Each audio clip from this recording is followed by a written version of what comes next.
In 2021, the Texas Rangers sucked. Terrible baseball team. It was the fifth consecutive year featuring the Rangers miss out on the postseason, and their 60-win, 102-loss record in 2021 was the worst out of those 5 years. They had some bright spots on the team, like Joey Gallo. He was their best hitter, but also a guy they'd trade midway through the season. Nathaniel Lowe is by far the team's best hitter who wasn't traded and lasted the whole year, and he wasn't even that good necessarily. It was just a weak offense with even weaker pitching. The starting rotation had 3 guys with an ERA over 5. The bullpen was nothing special. It was a last place finish, and yet another season of the Rangers looking up at the other Texas team. The now superior Texas team down in Houston, the Astros, keep on winning. It wasn't even a Texas rivalry though. I mean, the Rangers weren't rivals with anyone at this point. They sucked, and they were kind of pathetic to even think about. So while the Astros kept winning, having all their champagne celebrations and getting all the attention for their winning ways, the Rangers were a joke at this point. No stars, no big names of any kind, nothing to be excited about other than a new ballpark that had just opened. But what good is that new ballpark when the team that plays in it is just a sad, terrible group of so-called talent just used by other teams to rack up wins against in the middle of Arlington? And that's when the Rangers front office said enough.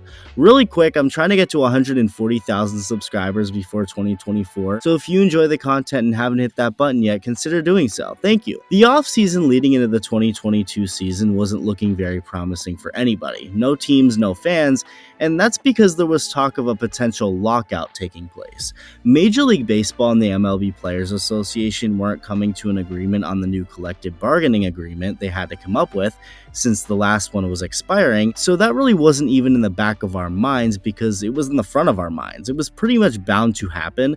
So before it did, Rangers general manager at the time, John Daniels, and his right-hand man, Chris Young, made shit happen, signing both Marcus Semien and Corey Seager to big contracts worth a combined $500 million, giving Semien $175 million over 7 years, and Seager $325 million over 10 years, also going ahead and signing free agent starting pitcher John Gray to a 4-year deal worth $56 million. This was a shock. I remember right when it happened and how shocked not only I was, but everyone was. I mean, to see these big names sign these big contracts with the Rangers of all teams, it was interesting to say the very least, especially since it's not like the Rangers were supposed to be this up-and-coming team for 2022. They weren't a top-ranked farm system in 2021 or anything. It almost felt like to me that they were just throwing money at their problems, signing these big contracts without a clear plan or future. And I actually ended up making a video saying exactly that the Rangers were throwing money at their problems. The lockout soon began, it eventually ended. The Rangers made another notable move, getting catcher Mitch Garver from the Minnesota Twins. The 2022 season came and went, and the Rangers sucked again. Marcus Semien had one of maybe the most dreadful starts to a new team on a new big contract any player has ever had. I mean, he was god-awful and nowhere near the same type of hitter he was a year prior in Toronto when he hit the most home runs in a season by a second baseman in baseball history. The stuff that got him the contract in the first place. He hit 157 in the month of April, his first month as a Ranger. He hit 199 in the first 2 months overall with a 540 OPS, connecting for just a single home run. But credit to Semien, because from June 1st and on, he hit much better, closing out the final 4 months of his first Ranger season in much better fashion, although it wasn't an overall successful year for him or for the team. The Rangers weren't in last place again, but did still only win 68 games, finishing 38 games behind the division-winning Houston Astros. Chris Woodward, the manager, was fired during the season, so was longtime general manager John Daniels. Corey Seager, just like Semien, didn't have a good first year of his new contract either. He was never as abysmal as Semien was in those first 2 months, but he just wasn't the Corey Seager the Rangers were expecting to get out of their $325 million they gave to him. Mitch Garver didn't play much in his first year in Texas due to an injury, and in the games he did play, he was bad offensively. There were some bright spots though. Nathaniel Lowe had a really good year in his second full season. Adolis Garcia, also playing in his second full season, was good too. But that was really it. The offense was below average as a whole, and the pitching, although not as horrid as 2021, was still not good. Martin Perez was incredible, but other than him, there really wasn't anyone eating up enough innings in that rotation. The bullpen did have some promising potential, but again, the team as a whole just wasn't good. It was another painful year in Arlington, especially seeing Simeon and Seager not live up to their expectations, and the Astros winning the World Series didn't help numb any pain either. 2022 was just more of the same. The Rangers are a joke, the laughingstock of Texas now, just existing to get beaten up on by the Astros and really anyone else, even with their new bigger name players. Frustrating stuff, but Chris Young and the Rangers front office kept at it. So what was the first thing that they did?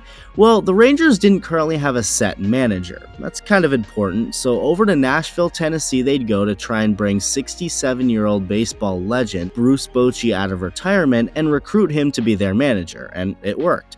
Overall, they didn't do too much with the offense. Despite the overall weak offensive production in 2022, they had faith in these guys to eventually put it together and become one of the better lineups in baseball. Simeon and Seager were bound to be much better. Nathaniel Lowe and Adolis Garcia were already showing promise. Mitch Garver was going to be healthy. Jonah Heim was another option for catcher, a younger option to help Garver out. And they also had a top prospect by the name of Josh Young, who was coming. In fact, he had already arrived, hitting a home run in his first ever Major League at-bat and showing potential in the handful of games he played to close out 2022. So Chris Young and the Rangers higher-ups trusted the offense to be good, but there was a glaring issue that had to be addressed no matter what, and that was the starting pitching. So, just like he did with the offense a year prior, getting permission from the Rangers owner Ray Davis to splurge on some bats, Young got some more permission to spend some more money from Davis, this time on some arms. Jacob deGrom was the first big domino to fall, signing with the Rangers on a 5-year, $185 million contract. That was followed by the team agreeing to a 2-year deal with left-handed starter Andrew Heaney for $25 million, and a couple of weeks later, right after Christmas, the Rangers struck a deal with Nathan Eovaldi, also on a 2-year deal, but worth a little more at $34 million with a player option for a 3rd year. So bam, right there you got 3 starting pitchers, but that didn't stop any doubt from coming through. Jacob deGrom hadn't pitched a full season since 2019, had been having arm and injury issues and concerns with the Mets leading into free agency, so naturally, despite him obviously being the game's best pitcher, many had their doubts for him pitching that much at all for Texas before getting hurt. Same with Eovaldi. Although the concern wasn't as high for him, he still had an injury history and wasn't someone you could fully rely on to eat up a ton of innings. And so, as spring training arrived, the Rangers were kind of in a weird spot, at least from the outside looking in. There was a lot of money now being poured into this team, yet there didn't seem to be a clear advantage. They're in the same division as the defending champion Houston Astros, a team that's been dominant for more than half a decade now. The Seattle Mariners were on a lot of people's minds now too, considering they finally made the postseason after 2 decades plus of not making it. They had the Rookie of the Year on their team, an overall solid and promising team. They didn't seem to be going anywhere, so those 2 teams alone were still expected to be better, a lot better than the Rangers despite all their spending. And the Angels were always at the back of everyone's mind just for the sheer fact that they had the game's 2 best players. Much more excitement regarding this Rangers team, but also lots of question marks. And no success in the last couple of years to have too good of a feeling and be too confident. But the 2023 season went underway and the Rangers were awesome to start the year. They'd go 17-11 in April, 18-9 in May, but it was early June when things started to get at least a little bit bleak. Jacob deGrom ended up unfortunately proving everyone right, not only just continuing to have arm issues and hitting the injured list, but getting the ultimate worst news as a pitcher, the reality that he'd be having to go under the knife for Tommy John surgery. That sucked, not just for the Rangers, but for us, baseball fans. We want to see Jacob deGrom, the game's best pitcher, dominate and stay healthy. And it of course sucked for deGrom himself, someone who'd tear up in front of the media when talking about it, and I don't blame him. Yes, he's still making his money, but this guy's a competitor. The last thing he or any player wants is to be known as a bust, and someone who didn't live up to his contract, whether it was because he sucked or was hurt. He wanted to be out there pitching and helping his team win. He couldn't do that now. It's heartbreaking. And for the Rangers as a team, Of course, a massive blow. Despite this massive loss for the pitching staff, the Rangers just kept on going, having a pretty good month of June and staying in first place throughout all of it, ending the month up 4 games in first place. By the end of July, the Rangers were still in first place, but only by a single game now, just barely clinging on, eventually getting that lead back up to 3.5 games in mid-August, but that turned into 2.5 games, then 1.5, then 1, and at the end of August, the Rangers were no longer in first place for the first time since early May. In the midst of all this standings drama going on, the Rangers had made some big trades, trading for Aroldis Chapman, who had revamped his career and gotten back to his better form in Kansas City, along with Max Scherzer acquiring him from the Mets and Jordan Montgomery from the Cardinals. Scherzer and Montgomery were good for the most part, and so was Chapman, at least on the surface. Chapman's overall numbers were good, but he was also blowing so many games, not necessarily helping out an issue the Rangers had been having all year long, the issue of a weak bullpen. Chapman was supposed to, of course, help that, and he was just blowing all these games the Rangers could have been winning. September came around, and this is where things got ugly. I started the month off by making a video talking about how detrimental Chapman had been for this Rangers team. I mean, he was hurting them so much, and it was beginning to feel like this was how it always was going to be for the Rangers. They had their fun while it lasted, but the weaknesses caught up to them, and they just simply weren't as good as Seattle, and most definitely not as good as Houston, and that especially couldn't have seemed more true in the first week of September. The Rangers took on the Astros in what would be the final matchup between the two during the regular season, and the Astros couldn't have made any more of a statement. I mean, they kicked the Rangers' teeth in. It was a total one-sided bloodbath, no mercy on Houston's end, as the Astros went into Arlington, swept the Rangers, outscoring them 39-10 in the process, winning every game by at least 7 runs. It was embarrassing. Nathan Eovaldi got roughed up, Max Scherzer got roughed up, everyone on the Rangers pitching staff got roughed up, with the Astros leaving Arlington with a 3-game division lead that felt like 10 games. And here I was again, making another video on the Rangers, this time speculating that the Astros just ended their season. To get manhandled the way they did at home, it was hard to take the Rangers seriously at this point, at least against Houston. But credit to the Rangers, they just kept chugging along, staying in the division race, eventually not only just catching back up to Houston, but passing them and putting themselves in a great position to win the American League West. With just 5 games to go in the regular season, the Rangers were up by 2.5 games, and heading into the final series and weekend, all they had to do was either split these last 4 games in Seattle against a Mariners team they had swept the weekend prior, or have the Astros lose just 1 game in Arizona. 1. That's it. After losing the first 2 out of 3 while the Astros won their first 2 games in Arizona, it all came down to the final day of the season. The Rangers' pitching was great, limiting the Mariners to just 1 run the entire game, so all the Rangers' great offense had to do was score 2 runs. But they failed to do anything, getting shut out and losing 1-0 on the final day of the regular season as the Astros blew out the D-backs, sweeping them and finishing their season with 90 wins, the same amount the Rangers had, and with Houston owning the tiebreaker, they were awarded the division. So in a year where the Rangers were finally good, they fumble and choke. The offense, the same offense that Chris Young in the front office believed in, was great, arguably the best offense in the game.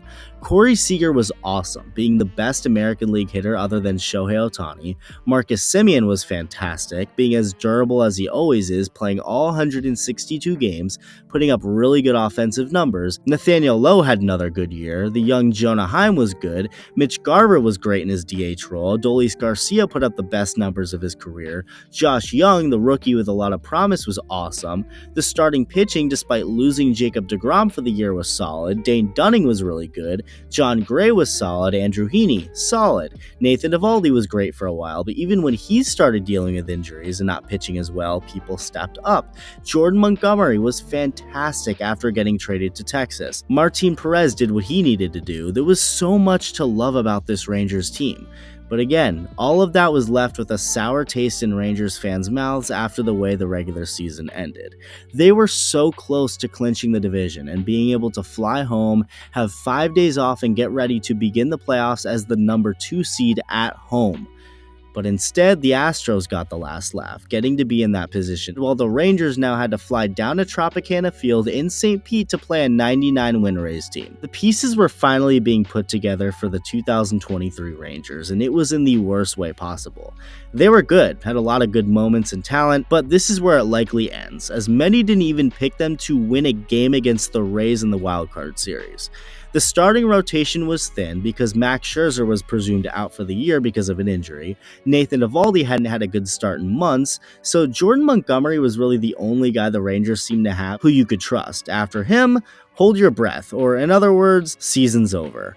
Well, Jordan Montgomery did the damn thing in Game 1 at the Trop, shutting down the Rays while the Rangers put up 4 runs in large part thanks to 4 Rays errors, winning the game. Nathan Eovaldi then took the mound for Game 2, and despite, like I said, not having a good start in months, he balled out, pitching really well, getting the win while the Rangers put up 7 runs, blowing the Rays out and sweeping them in surprising fashion. So that was unexpected, but things were only going to progressively get harder, with the Rangers now having to go to Baltimore to take on the 101-win Orioles. Game 1 was real close, but the Rangers pitching held it down the entire game, never letting Baltimore get going, winning a nail-biter 3-2 to open up the series, with Dane Dunning getting the win and Jose Leclerc slamming the door in the 9th. The Orioles jumped right out to a 2-run lead to kick off Game 2, but the Rangers answered right back with a 5 spot in the second, a 4 spot in the third, really running away with the game the entire way. Despite Montgomery struggling and the Rangers bullpen giving up some runs in the 9th, they'd hold on to win and take a commanding 2-0 series lead back home to Texas. So that's 4 straight wins on the road to kick off the postseason for the Rangers. Impressive stuff. And in their first home playoff game since 2016, their first in their new ballpark, it wasn't even remotely a competition, with the Rangers jumping out to a 6-0 lead. Nathan Eovaldi pitched well again, with the team going on to win 7-1, sweeping the Orioles and moving on to the ALCS for the first time since 2011. And just like I wrote it up, they'd be facing the Houston Astros in that ALCS, giving them the perfect chance at redemption, a chance to come back after getting obliterated and embarrassed at home against them in early September, getting the division stolen from them to end the regular season. This was it. This was the opportunity for the Rangers to fix things. So, off to Houston I went to see the Rangers win games 1 and 2, continuing their undefeated run in the playoffs, with 6 of those 7 wins coming on the road, and back home they'd go for Game 3. Max Scherzer, who was expected to be out for the year, was put back on the roster for the ALCS, getting the start for Game 3, and he was terrible, with the Astros offense fully waking up and winning the game 8-5, getting themselves right back into the series, going a step further and tying the series up by dominating Game 4, scoring 10 runs, and then comes Game 5. Houston jumps out in front, the Rangers tie it, the Astros retake the lead. Adolis Garcia hits a massive 3-run homer off of Justin Verlander. He throws his bat, the crowd goes wild. Skip ahead to the 8th, and a Brian Abreu first pitched 99-mile-an-hour fastball would smoke Garcia, prompting him to look right back at and confront Astros catcher Martin Maldonado. The bench is cleared, Abreu was ejected, so was Garcia. Tensions are high, and then Jose Altuve comes out and hits a gut-punching 3-run homer to give Houston the lead in the 9th. And although they'd rally in the bottom half, the Rangers would fail to tie things up, losing the game in heartbreaking fashion, losing all 3 games at home, and now had to head back to Houston down 3-2 with their backs against the wall. Rangers fans were just dead inside at this point. Many compared the Game 5 loss to the other gut-wrenching losses in years past, like in 2011. The Astros yet again looked like they were going to remain on top, but unfortunately for the Astros, Adolis Garcia didn't retire from baseball after Game 5. He was in fact going to continue to play baseball, and that was probably just about the worst thing imaginable for that franchise. Because when Martin Maldonado went in front of the cameras in his post-game interview on Fox and said that the worst thing he could do was wake up the Houston Astros, the reality was that the Houston Astros actually woke up Adolis Garcia. Nathan Eovaldi came through yet again for the 4th time this postseason, pitching well and keeping the Rangers in the game, same with the bullpen, while the offense went to work, taking a 4-2 lead into the 9th inning before blowing the game wide open, scoring 5 runs in the 9th, with the last 4 of those runs coming off of one swing of the bat off Adolis Garcia. Despite getting booed by the fans and striking out 4 times in the game leading up to that, Garcia would unload on a pitch and send it flying into the Crawford boxes for a grand slam. Rangers win Game 6 9-2 and force a Game 7. Christian Javier would get the start for the Astros in Game 7, someone who is virtually unhittable in the postseason, only for him to give up 3 runs on 4 hits, one of them being a bomb by Corey Seager, another being a rocket single off the bat of Adolis Garcia. Max Scherzer started for the Rangers, and he wasn't as bad as he was in Game 3, but he was still not good, with Bruce Bochy using everyone he could for this game to get 27 outs, bringing in Jordan Montgomery after Scherzer, followed by Josh Sborz, Aroldis Chapman, and then Jose Leclerc. And by the time Leclerc entered the game, the Rangers fans were already celebrating and taking over Minute Maid Park.